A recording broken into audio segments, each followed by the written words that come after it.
Greetings.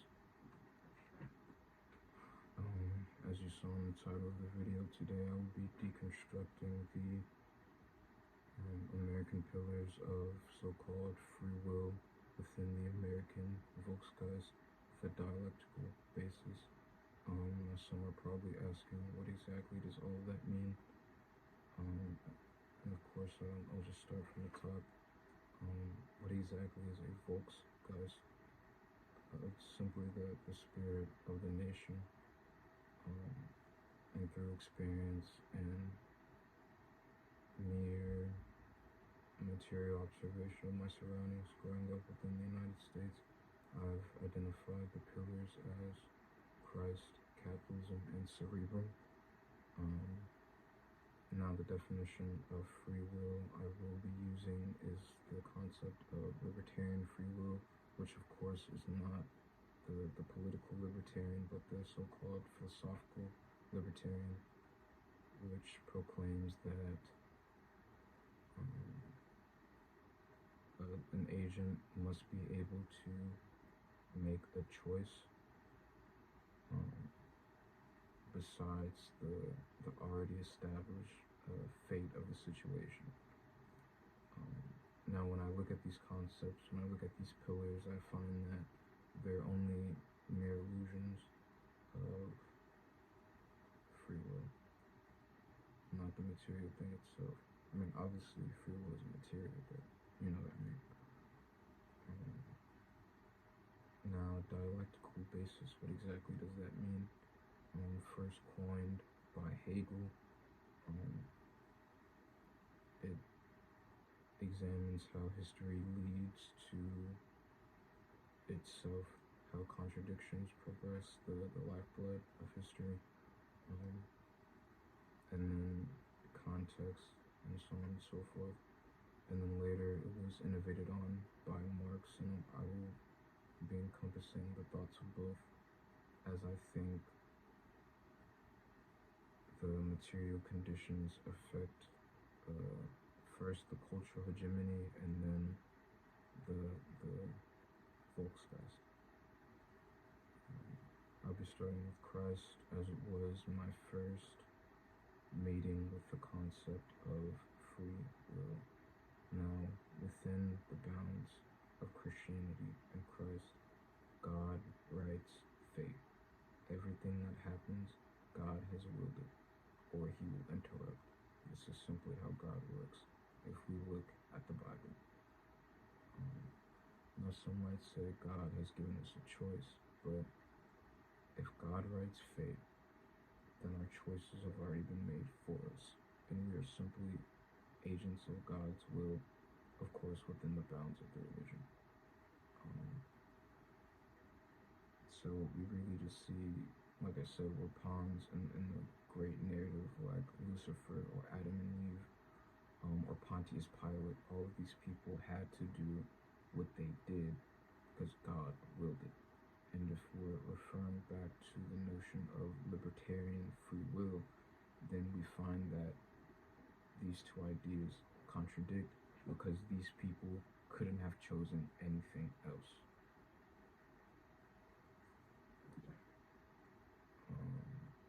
Now some might say we have the option to go to heaven or hell, and so that I must also reject. If there are only two options, one of the options is annihilation or eternal damnation, the concept of hell isn't quite clear in the Bible, then this is simply only an extension of God's monopoly. We find that there isn't much choice at all, and it's just coercion. It's the illusion of choice. We're not really choosing, we're always committing his will, because if I didn't want to go to heaven or hell, then that's not allowed, because my fate has already been written, and there's no escape from the sealed fate, therefore abolishing the concept of libertarian free will within the philosophy. Now, feel free to disagree in the comments. If you have any qualms or anything of that nature.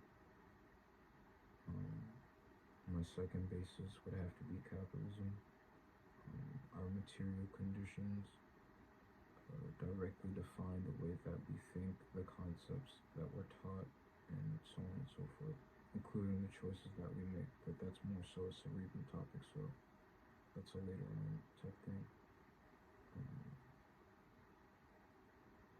So really, people underestimate how much, like I said, the material conditions define the way that they think. But if we look at history from a dialectical means, then all of the things that people consume or buy all stem from some kind of marketing. But mass consumerism really started after World War II, and then America's never slowed down. Since then, we've always been in this state of this hyper-commercialism, and it's only then evolved into this technocracy that we're seeing, or techno-feudalism, if you will, where a few rich people that control technology also have a lot of power over the current the current general population. As we're currently seeing now that Elon Musk is in the White House, and rich people are taking over the government. But moving on, well, not moving on, actually, that's not a choice. We have no choice in that. These people are not elected officials. And actually staying on topic for a bit longer, I had a conversation with one of my friends, and he said that you will always exist within a capitalist country, and perhaps he's correct. But then, once again, that would abolish the idea of libertarian free will. If this was truly an option, if I truly had the will, then I'd be able to escape capitalism whenever I wanted, but we find that it's often not the case. It's inescapable. It's anything but a choice. Poverty is not a choice. Mass incarceration is not a choice.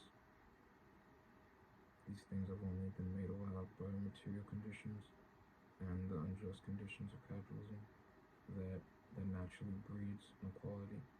But that's something else. Finally, we have cerebrum, the mind. If you're not a capitalist or you're not a Christian, then you still might think you're free in some aspect, and then again I have to disagree. Your thoughts are entirely ruled by your cultural hegemony, which is influenced by your material conditions, but it's more so capitalism. But solely focusing on the mind, there's so many internal happenings going on that it's impossible to completely be within free agency at all times. An agent, like a part of libertarian free will, is that the agent has full consciousness of what they're doing, and if we really acknowledge like the average functionings of the brain, that's often not possible. Most of the things that happen inside of the brain we are not conscious of or in control over. Like your brain function could depend on the hormones that you experience while in the womb, or that you were ignored as a child, or that you were ostracized in high school. Like there are so many things currently feeding into your current mind state that, like I said, it's impossible to completely be in control all the time. And we see this all the time in undiagnosed mental illness. We often ask, why is this person acting like this? But people don't really want to look at what happened before, or how the things that happened before result in the current mind. And then we see the mistreatment of mentally ill people, and the state simply doesn't know what to do with them. The culture doesn't know what to do with them, and they're disregarded. Now, these are all of my thoughts, but some might be asking, what exactly is the answer? What should we do instead? And to that, I would say rebel. A human being gets too types of education, one they're given and one they find by themselves. We are all ruled by our material conditions and our social and cultural hegemonies, so we must deconstruct them, find out where they come from, and then build anew. We must acknowledge history in a dialectical materialist lens, or we are doomed to repeat the patterns of the past, and that's simply how it is. Those are all my thoughts. I didn't want any editing in the video. That's all I got.